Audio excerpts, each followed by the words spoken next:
गिर रही हैं लाशें।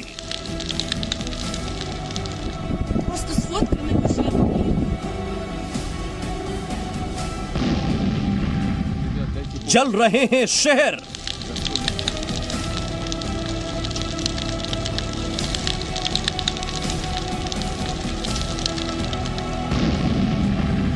इमारतें बन रही हैं खंडहर।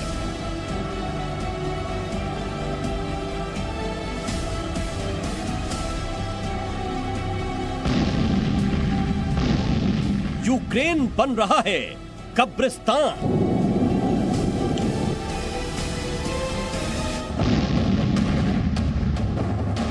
यूक्रेन के राष्ट्रपति की दुनिया से गुहार।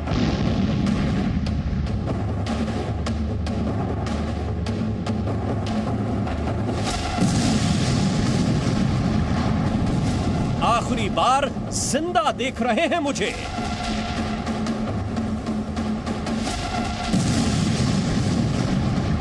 क्योंकि पुतिन ने खाई आखिरी कसम।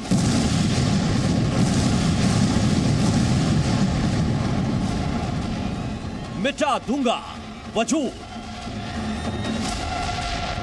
युद्ध के 11वें दिन राष्ट्रपति पुतिन ने आखिरी कसम ले ली है। क्या है वो कसम आपको बताएंगे, लेकिन सबसे पहले इस वक्त की बड़ी खबर आपको बता दें। यूक्रेन के राष्ट्रपति जेलेंस्की ने कुछ देर पहले दावा किया है कि रूस ने विनित्सिया शहर पर जबरदस्त हमला बोला है।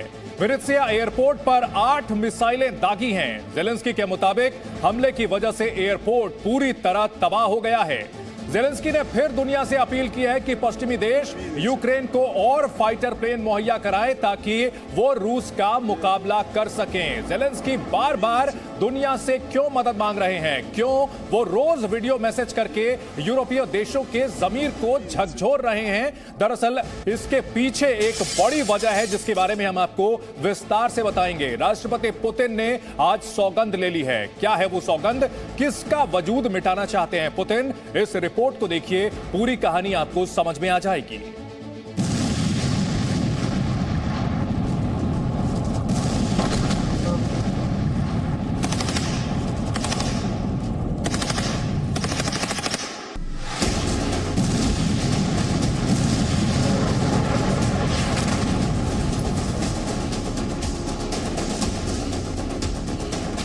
यूक्रेन पर हमले का 11वां दिन है। मिसाइलें बरस रही हैं।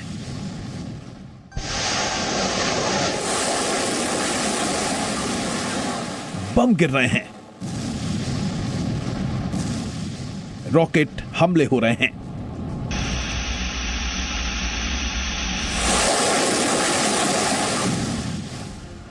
लेकिन रूस के लिए जीत अब भी बहुत दूर दिखाई देती है। पुतिन यूक्रेन पर कब्जे को लेकर बहुत बेकरार हैं।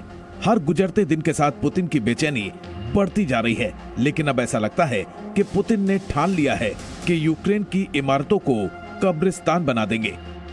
ऐसा हम क्यों कह रहे हैं, आगे आपको यूक्रेन से आई तस्वीरें दिखाएंगे जिसे देखकर आप चौंक जाएंगे। लेकिन उससे पहले सुनिए पुतिन की यूक्रेन को वो ताजा चेतावनी जिससे यूक्रेन तो परेशान है ही, पूरी दुनिया सहमी हुई है। रूस के राष्ट्रपति व्लादिमीर पुतिन ने चेतावनी भरे लहजे में यह भी कहा कि यूक्रेन नहीं सुधरा तो उसका भविष्य खतरे में होगा। यानी दूसरे शब्दों में कहें तो पुतिन साफ धमकी दे रहे हैं कि यूक्रेन का वजूद ही मिटा दूंगा। Дальше они будут продолжать делать то, что они делают. Я уже тоже об этом говорил. Они ставят вообще под вопрос будущность украинской государственности. И если это произойдет, это будет целиком и полностью на их совести.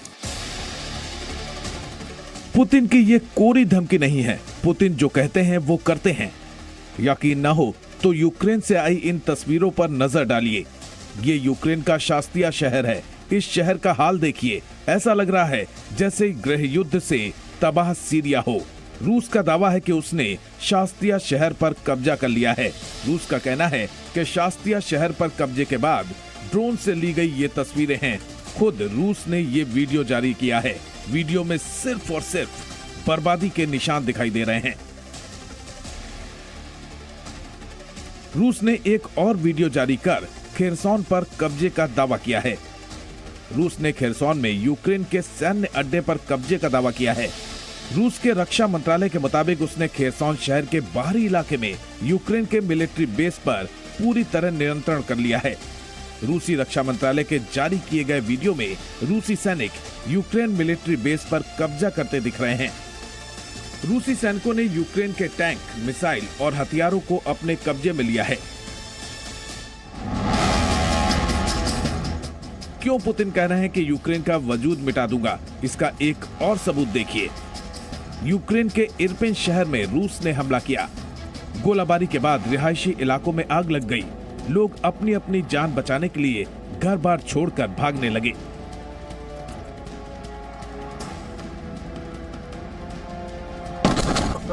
रूस के हमले का एक और वीडियो देखिए। ये वीडियो कार में जा रहे एक शख्स ने मोबाइल फोन पर रिकॉर्ड किया। राजधानी कीव के बाहरी इलाके बवारिया में ये धमाका हुआ। चलती कार से ब्लास्ट का वीडियो रिकॉर्ड हो गया। Ребят, дайте помощь, пожалуйста. यूक्रेन के होस्टोमेल में रिहायशी इलाके में भी रूस ने हमला किया। हवाई हमले में कई घर तबाह हो गए। खार्किव शहर का हाल तो किसी से छिपा नहीं है। शहर जैसे खंडहर में तब्दील हो चुका है। शनिवार की रात भी रूस ने खार्किव में एक बिल्डिंग को निशाना बनाया। मिसाइल अटैक से बिल्डिंग में आग लग गई, पूरी तरह तबाह हो गई। क्रामाटोर्स्क शहर में भी रूस ने मिसाइल से बड़ा हमला किया। हमले के बाद कई किलोमीटर तक धमाके की गूंज सुनाई दी। यूक्रेन की बर्बादी की तस्वीर पूरी दुनिया देख रही है। अब तो यूक्रेन के राष्ट्रपति ज़ेलेंस्की भी हिम्मत हार रहे हैं। उन्होंने यहां तक कह दिया है कि दुनिया उन्हें आखिरी बार देख रही है। अमेरिकी सांसदों के साथ निजी कॉल पर बातचीत के दौरान ज़ेलेंस्की ने कहा, शायद आखिरी बार आप मुझे जिंदा देख रहे हैं। इस बयान के बाद ज़ेलेंस्की ने एक और बयान जारी कर रूस के नागरिकों से अपील की कि वो अपने राष्ट्रपति पुतिन से युद्ध रोकने को कहें। Вони готуються бомбардувати Одесу. Одесу. Росіяни завжди приїжджали в Одесу. Завжди відчували в Одесі тільки тепло, тільки щирість. А що тепер? Бомби проти Одеси. Артилерія проти Одеси, ракети проти Одеси. Це буде воєнний злочин. Це буде історичний злочин. लेकिन पुतिन पर इन अपील और बातों का कोई असर नहीं पड़ा है। उन्होंने तो रविवार को एक धमकी दे डाली। कहा जो देश यूक्रेन के वायु क्षेत्र को नो फ्लाइंग जोन घोषित करेंगे, उन्हें रूस के खिलाफ युद्ध में शामिल माना जाएगा। पुतिन ने कहा है कि यूक्रेन को नो फ्लाइंग जोन घोषित करने पर दुनिया को महाविनाशकारी परिणाम झेलने पड़ सकते हैं। ब्यूरो रिपोर्ट, जी मीडिया।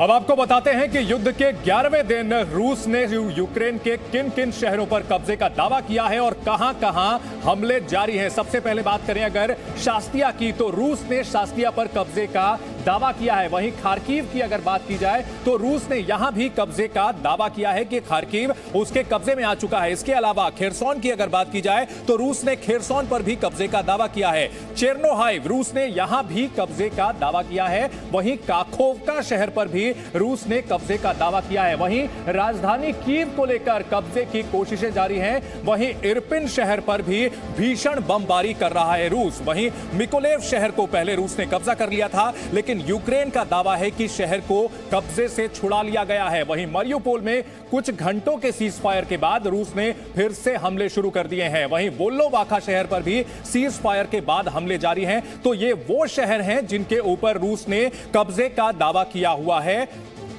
और लगातार अगर बात की जाए तो रूस का हमला जारी है और आपको उस जगह के पास भी हम लेकर के चलेंगे जहां पर रूस लगातार हमले कर रहा है। और इस बीच पुतिन का दावा है कि वो लगातार तब तक हमला करते रहेंगे जब तक कि यूक्रेन सरेंडर नहीं कर देता, और अगर सरेंडर नहीं करता है तो यूक्रेन का नामो निशान मिटा दिया जाएगा। और इस वक्त की बड़ी खबर आपको बता देते हैं जो कि रूस यूक्रेन युद्ध से जुड़ी हुई है।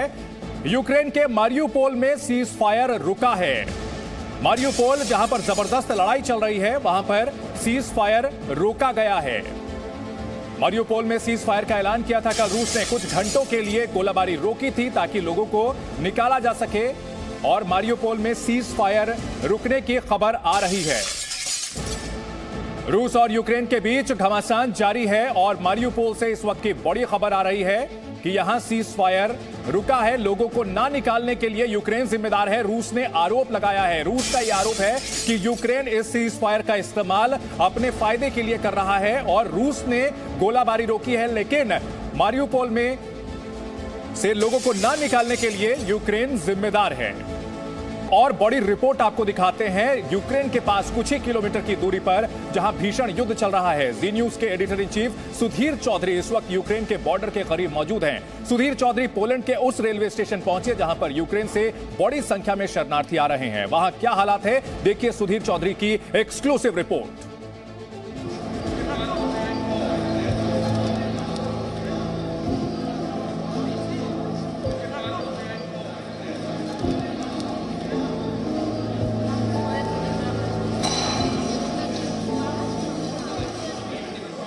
इस समय हम शामिश्ल रेलवे स्टेशन पर हैं। ये रेलवे स्टेशन पोलैंड और यूक्रेन बॉर्डर के बहुत करीब है और हम वहाँ पर खड़े हुए हैं। ये वो स्टेशन है जहाँ पर यूक्रेन से बड़ी संख्या में, हज़ारों की संख्या में ट्रेन से लोग यहाँ पर आ रहे हैं। और आप देख ही सकते हैं, वैसे तो ये छोटा सा शहर है, छोटा सा रेलवे स्टेशन है, लेकिन इतनी भीड़ यहाँ पर पहले कभी नहीं देखी गई, इतनी गाड़ियाँ यहाँ पर पहले कभी नहीं देखी। और देखिए लोग लगातार अपना अपना सामान लेकर आ रहे हैं। आपको अंदर ले जाकर हम दिखाते हैं कि अंदर यहाँ चल क्या रहा है। सब यूक्रेन से यहाँ पर लोग आ रहे हैं, सारे शरणार्थी हैं। खाने पीने की व्यवस्था है यहाँ पर, अगर आप देखेंगे तो यहाँ उनके लिए पूरा खाने पीने की व्यवस्था की जा रही है उनको, ताकि किसी चीज़ की तकलीफ़ ना हो। ये यहाँ पर वॉलंटियर्स खड़े हुए हैं, ये they are saying free transport and free house. Sweden में देखिए यहाँ है free room in Germany 1 person. तो देखिए कितने सारे वॉलंटियर्स हैं। और ये कोई जर्मनी से आया है, कोई इटली से आया है, कोई स्वीडन से आया है, और जिसके पास जो है वो सब यहाँ ऑफर करने के लिए तैयार हैं। देखिए ये यहाँ पर आप देखेंगे, ये भी एक बोर्ड लगाकर बैठे हुए हैं। ये कह रहे हैं कि देखिए फ्री होटल, फ्री हॉस्टल ये दे रहे हैं। Excuse me, you are from which country? America. You have come from America. Yeah. And what are you offering?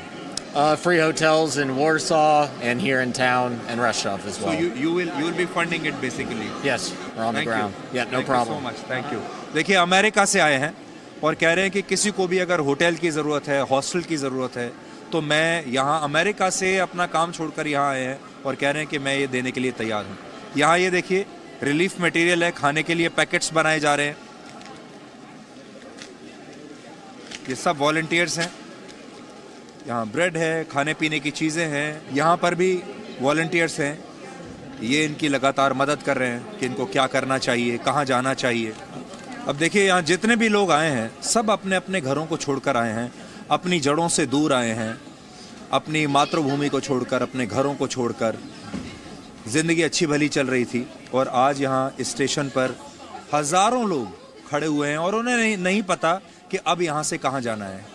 पैसे नहीं हैं, खाने पीने का सामान नहीं है, कपड़े भी नहीं है, क्योंकि सामान भी जब आप आ रहे हैं एक ट्रेन में या कैसे भी, कितना सामान आप लेकर आ सकते हैं। ज़्यादा से ज़्यादा लोग अपना एक सूटकेस लेकर आए हैं, जितना पैसा ला सकते थे, उनके पास जितना भी कैश रहा होगा वो लेकर आए हैं और अब यहाँ स्टेशन पर खड़े हुए हैं। तो ख़ास बात जो आपको यहाँ नोट करनी है वो ये है कि ज़्यादातर महिलाएँ और बच्चे आ रहे हैं, क्योंकि यूक्रेन में जो पुरुष थे उनको तो रुकने के लिए बोला गया है, वहाँ पर मार्शल लॉ लागू है और यूक्रेन में जितने पुरुष हैं वो सब रुक गए हैं लड़ाई लड़ने के लिए, वो सेना के साथ लड़ रहे हैं।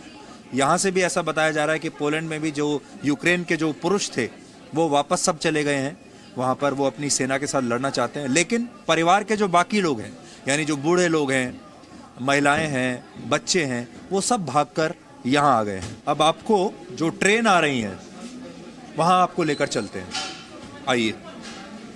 अब हम स्टेशन में अंदर आ गए हैं, प्रवेश कर लिया हमने। देखिए ये है ट्रेन, शरणार्थियों से भर के ट्रेन्स आ रही हैं लगातार और हज़ारों की संख्या में यहाँ पर इन ट्रेन्स में यूक्रेन से लोग आ रहे हैं और इस स्टेशन पर फिर वो उतरते हैं। लेकिन यहाँ के बाद जाएंगे कहाँ? जो कुछ भी उनके पास था, बहुत सारे लोग अपने पेट्स को लेकर आ रहे हैं, महिलाएं आ रही हैं, बच्चे आ रहे हैं और उनके लिए जितना बन पड़ रहा है लोग यहाँ पर कर रहे हैं। लेकिन ये देखिए जीवन की ट्रेन है, और जीवन की ट्रेन जब छूट जाती है तो क्या होता है वो आप आज यहाँ इस स्टेशन पर देख सकते हैं। ये जो ट्रेन आप देख रहे हैं ये एक स्पेशल ट्रेन है जो कि शरणार्थियों के लिए ही खास तौर पर चलाई गई है, और ये अभी वॉर्सो जा रही है जो पोलैंड की राजधानी है, और ये लेविव से आई है शरणार्थियों को लेकर। और ज़्यादातर अगर आप जो देखेंगे सब महिलाएं हैं, छोटे बच्चे हैं, पुरुष आपको नहीं मिलेंगे। जैसा कि मैंने पहले बताया कि पुरुष तो यूक्रेन में वहीं रुक कर लड़ रहे हैं, और जो बच्चे और महिलाएं हैं उन्हें यहाँ भेज दिया है अभी ताकि वो सुरक्षित रहें। और इन सारे डब्बों में, ट्रेन के डब्बों में आप देखिए आपको महिलाएं मिलेंगी, वृद्ध लोग मिलेंगे या फिर बच्चे मिलेंगे।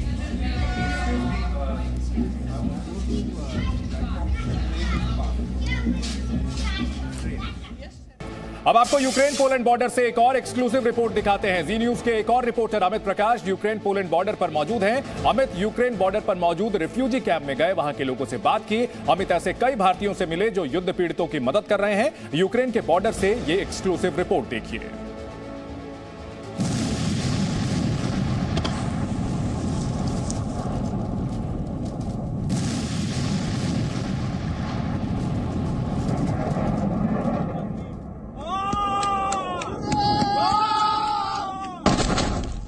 जंग चल रही है, लोग मर रहे हैं, हर तरफ सिर्फ तबाही और बर्बादी।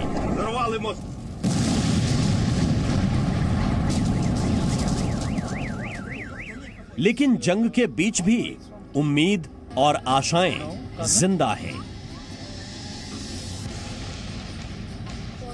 जीने का जज्बा बाकी है। यह है यूक्रेन और पोलैंड के बॉर्डर के पास का एक रिफ्यूजी कैंप। यूक्रेन की तरफ से जो लोग पोलैंड में दाखिल हो रहे हैं वो इसी राहत शिविर में ठहर रहे हैं। जी न्यूज की टीम भी इस कैंप में पहुंची। बड़े हों या बच्चे पैदल चलकर यहां पहुंचे हैं। इनका स्वागत संगीत से किया जा रहा है।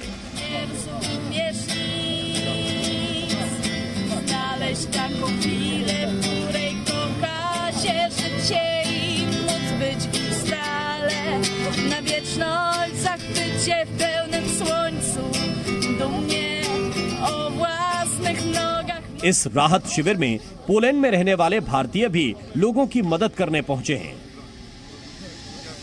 एक भारतीय लड़के ने पोलैंड की इस लड़की के साथ मिलकर पोलिश हिंदी फ्यूजन गीत गाया।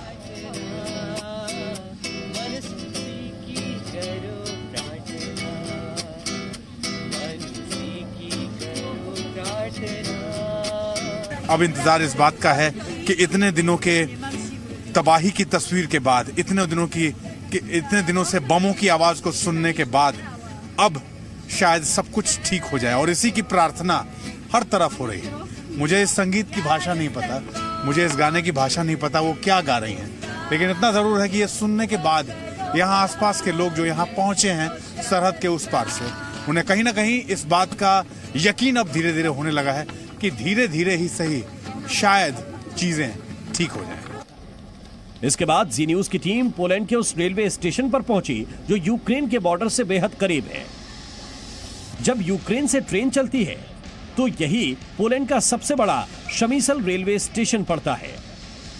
अब यूक्रेन से शरणार्थियों को लेकर आने वाली ट्रेन सबसे पहले इसी रेलवे स्टेशन पर ठहरती है।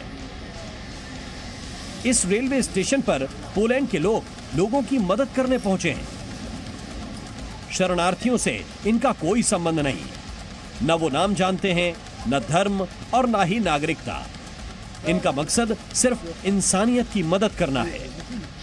इस वक्त जो हालात हैं यूक्रेन और रशिया के युद्ध के बाद, इस वक्त हम पोलैंड के उस ग्राउंड जीरो पर हैं जहां उस रेलवे स्टेशन पर, जो रेलवे स्टेशन पहला रेलवे स्टेशन है पोलैंड, न्यू पोलैंड सिटी का, जो यूक्रेन से दाखिल होने के बाद यूक्रेन और पोलैंड की सीमा को पार करने के बाद, यानी कि यूक्रेन से पोलैंड में दाखिल होने के बाद सीमा रेखा पर पहला रेलवे स्टेशन है जहां पर यह तस्वीर हमें दिखी।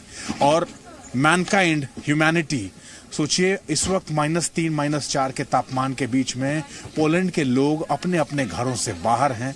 पोलैंड की लड़कियां जो यहाँ नौकरियां करती हैं, जो यहाँ पढ़ाई करती हैं, वो अपने घरों से ये सब कुछ सामान लेके यहाँ पहुंची हैं। रेलवे स्टेशन के प्लेटफॉर्म की तरफ बढ़े तो हमें कुछ भारतीय भी शरणार्थियों की मदद करते नजर आए। सेमिशल रेलवे स्टेशन का वो हिस्सा जो पोलैंड का सेमिशल रेलवे स्टेशन है, पोलैंड बॉर्डर के एंट्री पॉइंट पे पहला रेलवे स्टेशन, उसके 5 नंबर प्लेटफॉर्म से हम अब ट्रैक करते हुए पहुंच गए हैं। ये जो front side of the station है, और यहाँ मैं संख्या थोड़ी ज़्यादा देख रहा हूँ। यहाँ जितने लोग हैं, बहुत सारे लोग हैं जो यहाँ पहुँच रहे हैं। ये पूरा हिस्सा अगर आप देख रहे हैं, यहाँ पे तमाम लोग अंदर भी हैं, तमाम लोग बाहर भी हैं। और ओह, आप लोग यहाँ हैं? Yes. आप लोग यहाँ हैं? Yeah.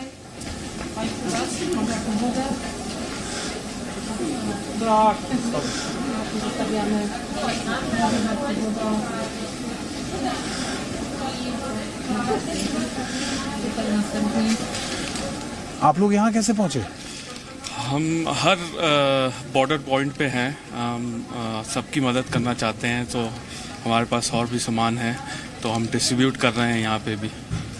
लेकिन इंडियंस की मदद के लिए हमने देखा था, बट आप लोग यहाँ पहुँच गए हैं। यहाँ इंडियंस अभी तो फिलहाल उनकी संख्या, इंडियंस तो नहीं आ रहे हैं यहाँ। हम सबको मदद करना चाहते हैं, जितने भी फैमिलीज हैं, चाहे वो यूक्रेन से हैं, चाहे कहीं से भी हैं, यहाँ पे हम सबको डिस्ट्रीब्यूट कर रहे हैं। ये 13 लाख से ज्यादा लोग यूक्रेन छोड़ चुके हैं। इनको इंतजार है बस इस बात का कि इतने दिनों से बमों की आवाज सुनने के बाद अब शायद सब कुछ ठीक हो जाए। यूक्रेन पोलैंड बॉर्डर से अमित प्रकाश, जी मीडिया। जंग के बीच आज एक अच्छी तस्वीर आई। यूक्रेन में भयंकर युद्ध के बीच एक शादी भी हुई।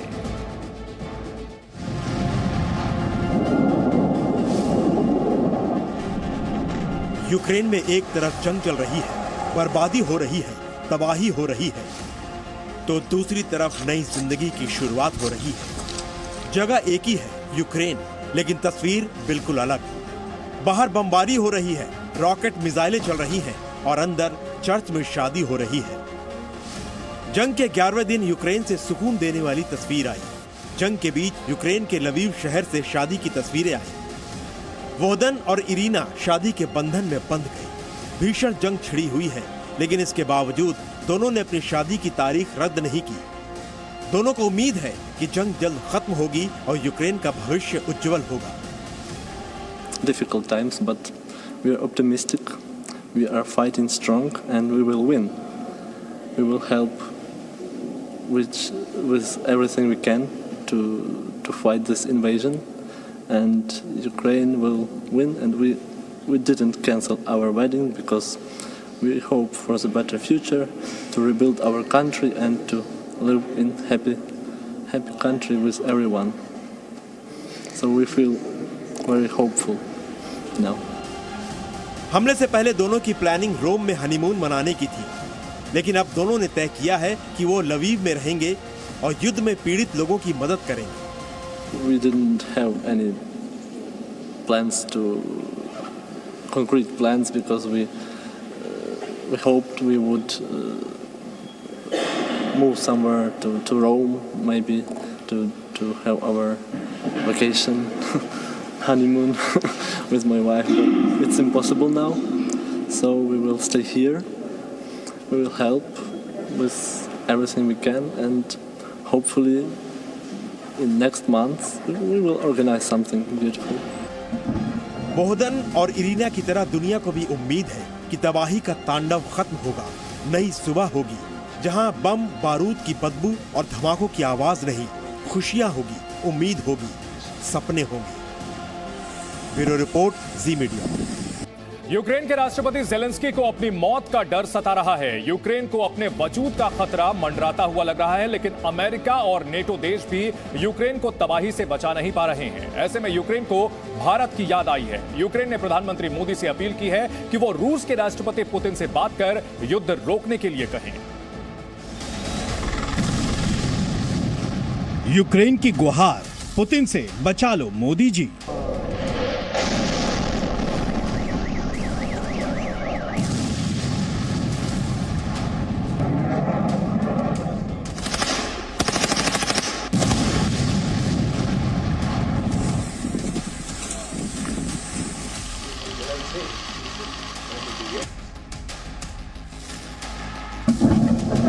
रूस और यूक्रेन के बीच युद्ध के 11 दिन हो गए हैं। यूक्रेन का अब शायद ही कोई शहर बचा हो जो रूस के हमले का निशाना ना बना हो। शहर शहर तबाही और बर्बादी के निशान दूर दूर तक देखे जा सकते हैं। यहां तक कि यूक्रेन के राष्ट्रपति वोलोदिमीर ज़ेलेंस्की को भी डर सता रहा है कि आज की रात उनकी आखिरी रात ना हो। यूक्रेन के राष्ट्रपति ज़ेलेंस्की ने अमेरिकी सीनेटर्स से कहा है कि उन्हें लगता है कि अब वो ज्यादा वक्त तक जिंदा नहीं रहेंगे। बम बारूद के धमाके कब यूक्रेन के राष्ट्रपति ज़ेलेंस्की को अपनी चपेट में ले लेंगे, ये बात यूक्रेन को अच्छे से समझ में आने लगी है।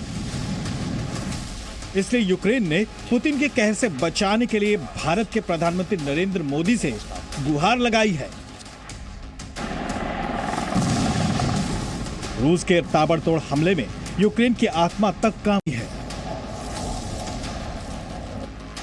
ऐसे में रूस के साथ भारत की पुरानी दोस्ती और पीएम मोदी का दुनिया में ऊंचा कद यूक्रेन की इस गुहार की सबसे बड़ी वजह मानी जा रही है। यूक्रेन के विदेश मंत्री दिमित्रो कुलेबा ने युद्ध रोकने के लिए भारत से अनुरोध किया है कि वो रूस के राष्ट्रपति व्लादिमीर पुतिन से जल्द बात करे ताकि यूक्रेन की जान बच सके, यानी युद्ध समाप्त हो जाए। All countries who enjoy special relations with India, they can appeal to President Putin, Prime Minister Modi. We call on him to continue reaching out to President Putin and explaining to him that this war is against the interests of all. The only person on the entire planet who is interested in this war is President Putin himself. Zee news के सहयोगी channel व्योन से बातचीत करते हुए Kuleba ने तुरंत रूस को गोलीबारी रोकने की अपील की है। कुलेबा ने यूक्रेन और भारत के संबंधों की भी दुहाई दी। कुलेबा ने कहा कि भारत यूक्रेन के कृषि उत्पादों का बड़ा उपभोक्ता देश है। जाहिर है प्रधानमंत्री मोदी दुनिया के उन चंद विश्व नेताओं में से एक हैं जिनकी बात का असर दुनिया की महाशक्तियों को भी होता है। सभी देशों से भारत के अच्छे संबंध हैं। फ्रांस, जर्मनी, यूएसए, यूके, किसी के भी नाम ले लीजिए आप, तो उन सबको देखते हुए भारत को किसी भी देश का पक्ष लेना एक परेशानी की स्थिति उत्पन्न कर सकता है।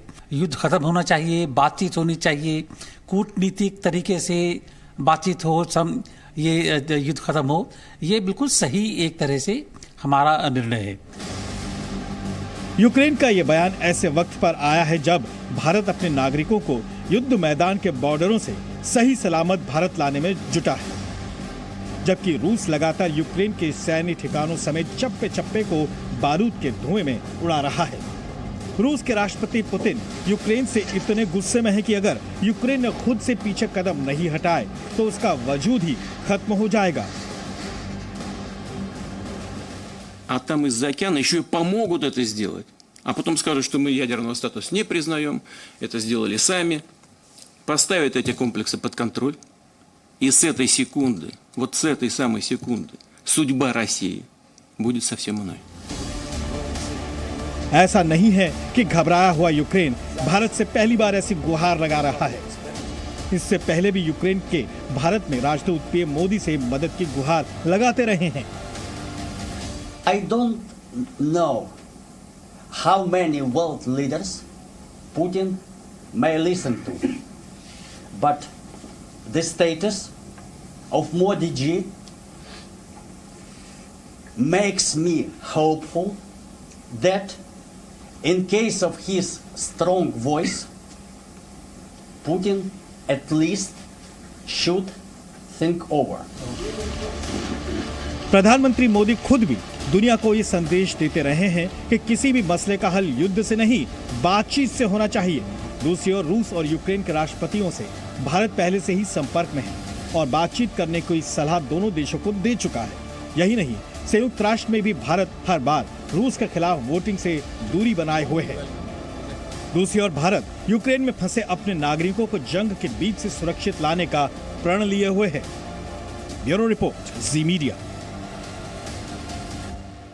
यूक्रेन और रूस के बीच युद्ध को 11 दिन हो गए हैं, लेकिन रणभूमि की तस्वीरें बता रही हैं कि दोनों ही पड़ोसी देश एक दूसरे को आखिरी दम तक हराने के लिए सब कुछ दांव पर लगाने को तैयार हैं। हालांकि रूस यूक्रेन के मुकाबले में ज्यादा ताकतवर है, फिर भी दुनिया के ज्यादातर देशों की हमदर्दी यूक्रेन के साथ है, इसलिए वो भी रूस को रणभूमि में भारी नुकसान पहुंचाने का दावा कर रहा है।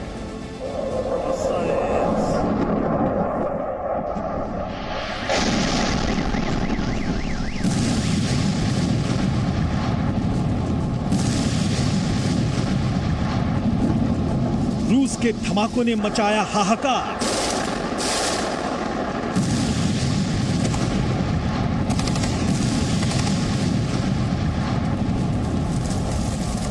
युद्ध ने तबाह किए रूस के फाइटर।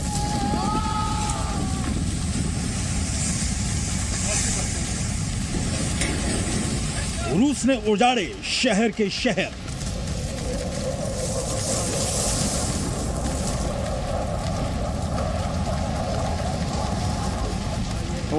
इधर रूस के टैंक तबाह, उधर यूक्रेन की इमारतें ढही। धू-धू कर जलते यूक्रेन के परमाणु ठिकाने।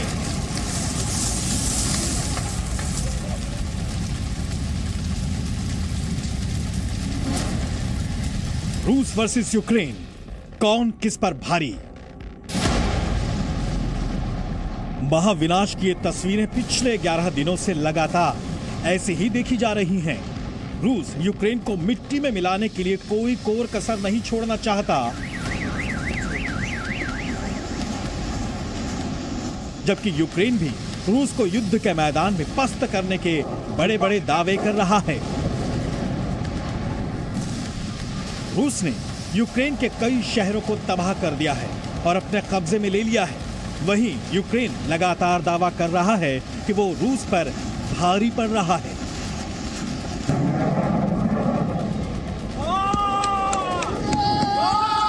यूक्रेन ने एक आंकड़े जारी कर दावा किया है कि उसने रूस को इस जंग में भारी नुकसान पहुंचाया है। यूक्रेन के मुताबिक उसने रूस के 11,000 से ज्यादा सैनिकों को मार गिराया है, जबकि 447 सैन्य उपकरण, 285 tank, 109 artillery system, 50 multiple rocket launcher, 48 helicopter और 44 एयरक्राफ्ट मार गिराए हैं, जबकि 21 एयर डिफेंस सिस्टम तबाह कर दिए हैं और 2 स्पीड बोट खत्म कर दिए हैं। यूक्रेन की इस वार पर रूस भी लगातार यूक्रेन को ललकार रहा है और खार्किव, शास्तिया जैसे यूक्रेन के बड़े शहरों पर कब्जा करने का दावा कर रहा है।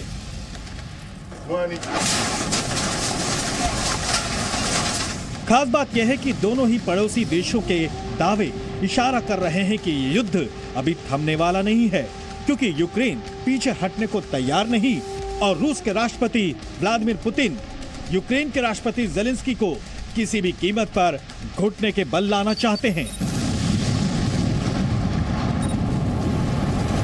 रशिया के राष्ट्रपति व्लादिमीर पुतिन की मंशा बिल्कुल स्पष्ट है कि वो जल्द से जल्द पूरे यूक्रेन पर अपना डोमिनेंस स्थापित करना चाहते हैं और वहाँ की राजधानी कीव में एक ऐसी सरकार स्थापित करना चाहते हैं जो उनके पसंद की हो और जिसका कि संचालन वो मॉस्को से बैठ करके कर सके। ये मंशा उनकी स्पष्ट है और आने वाले समय में ये जो रशिया के द्वारा यूक्रेन में हमले किए जा रहे हैं वो मेरे असेसमेंट के मुताबिक लगातार जारी रहेंगे। यूक्रेन और रूस एक दूसरे की जान के दुश्मन बने हुए हैं, इसलिए युद्ध के मैदान से जो कुछ भी वो दुनिया को अपनी ताकत का अंदाजा देना चाहते हैं, उसका दावा करने में जरा भी देर नहीं कर रहे और एक दूसरे के खिलाफ बढ़ चढ़कर नए नए दावे कर रहे हैं। यूक्रेन ने दावा किया है कि उसने खार्किव में रूस के लड़ाकू विमान सुखोई को भी मार गिराया है, जबकि यूक्रेन ने यह भी दावा किया है कि उसने रूस के 9 लड़ाकू विमानों को नष्ट कर दिया है। रूस के आगे नेटो का सरेंडर हो चुका है और अब यूक्रेन को पुतिन के कहर से बचाने का उनके पास केवल एक ही तरीका है कि रूस पर प्रतिबंध लगाकर आर्थिक तौर पर उसे तोड़ दिया जाए।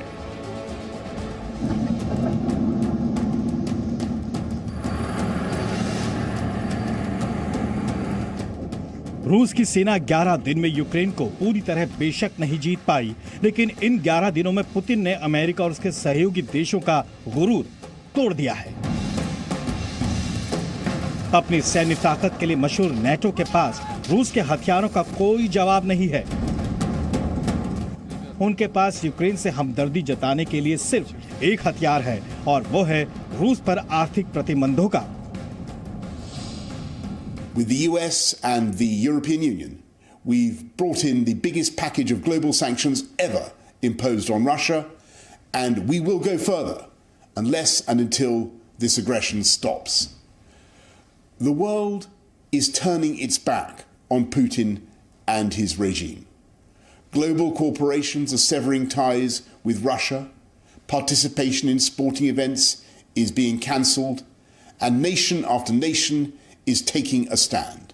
The vice is tightening its grip and it will continue to tighten. प्रतिबंधों की नई किस्त में वीजा और मास्टरकार्ड ने रूस में अपना ऑपरेशन बंद कर दिया है। अब रूस में जिन लोगों के पास वीजा या मास्टरकार्ड के क्रेडिट या डेबिट कार्ड हैं, वो रूस में तो काम करेंगे, लेकिन उनके जरिए विदेशों में न तो खरीदारी हो पाएगी और न ही एटीएम से पैसे निकाले जा सकेंगे। जिन लोगों के पास रूस के बाहर के किसी देश का वीजा या मास्टर कार्ड होगा, वो रूस में काम नहीं करेगा। यूक्रेन और पश्चिमी देशों का दावा है कि आर्थिक प्रतिबंधों से वो रूस को पूरी दुनिया से अलग थलग कर देंगे। We had a productive discussion about the efficiency of the sanctions already imposed on Russia and the measures taken, but also more importantly about our future steps in supplying Ukraine with necessary weapons and in imposing additional sanctions on Russia. These were, as I said, productive talks. I'm confident we will be implementing them in the coming days. Ukraine को हथियार देने और रूस पर पाबंदियां लगाने का जो शोर कूटनीतिक गलियारों से उठा, वो अब यूरोप की सड़कों पर भी सुनाई दे रहा है। No, they're not doing enough on sanctions. It's pathetic, absolutely pathetic, because they're not taking immediate effect.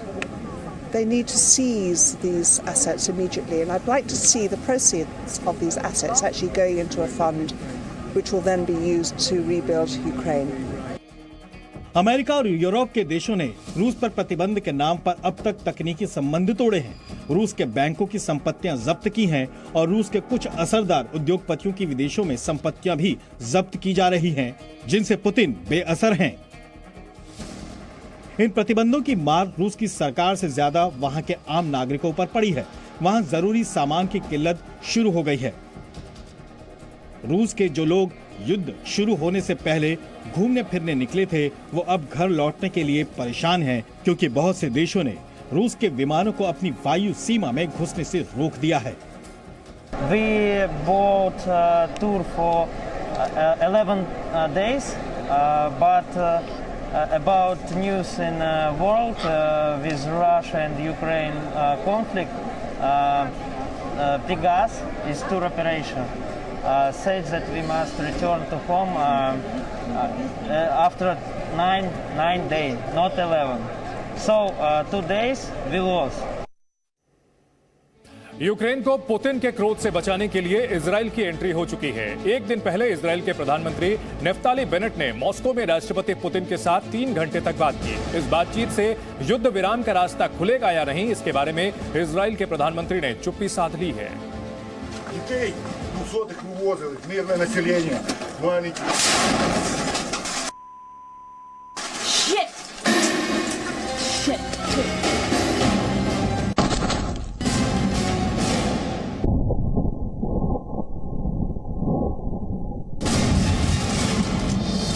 Ukraine पर रूस का हमला यूरोप और अमेरिका के साथ राष्ट्रपति पुतिन की डिप्लोमेसी फेल होने के बाद हुआ था। लेकिन कूटनीति के बारे में कहा जाता है कि इसके दरवाजे कभी बंद नहीं होते, सिर्फ दस्तक देने की जरूरत होती है। और युद्ध के 10वें दिन डिप्लोमेसी की वही दस्तक देने के लिए इजराइल के प्रधानमंत्री नेफ्ताली बेनेट मॉस्को पहुंचे। इजराइल के प्रधानमंत्री बेनेट का शनिवार को मॉस्को जाना कोई सामान्य घटना नहीं थी। नेफ्ताली बेनेट यहूदी हैं और यहूदी धर्म मानने वाले शनिवार को सिर्फ पूजा प्रार्थना करते हैं। इस धार्मिक परंपरा का पालन करना उनके लिए अनिवार्य है, लेकिन यह परंपरा बेनेट ने तोड़ दी क्योंकि सवाल यूक्रेन में हजारों लाखों जिंदगियां बचाने का था, जिनमें बहुत से यहूदी धर्म के लोग भी हैं। इसलिए इजराइल के लोगों ने भी यूक्रेन के समर्थन में मोर्चा खोल रखा है। I came to express solidarity with the Ukrainian people and to call the Israeli government to have a clear position against the aggression of the Russians. Israel के लोगों का यही दबाव प्रधानमंत्री बेनेट के मॉस्को दौरे की वजह माना जा रहा है, क्योंकि यूक्रेन में लगभग 4 लाख यहूदी समुदाय के लोग हैं। उनमें से ज्यादातर तो पहले ही इजराइल चले गए, लेकिन हजारों यहूदी अब भी यूक्रेन में रूस के हमले की तपिश झेल रहे हैं। המצב קטסטרופה היום בקייב, מטוסים מפציצים מקומות שהם ממש ליד מגורים, בתי מגורים, מפציצים שם את תחנת הרכבת, הפציצו אתמול בלילה את תחנת הרכבת שנמצאת אולי 100 מטר מאיפה שהבן שלנו גר ו50 מטר מבית הכנסת.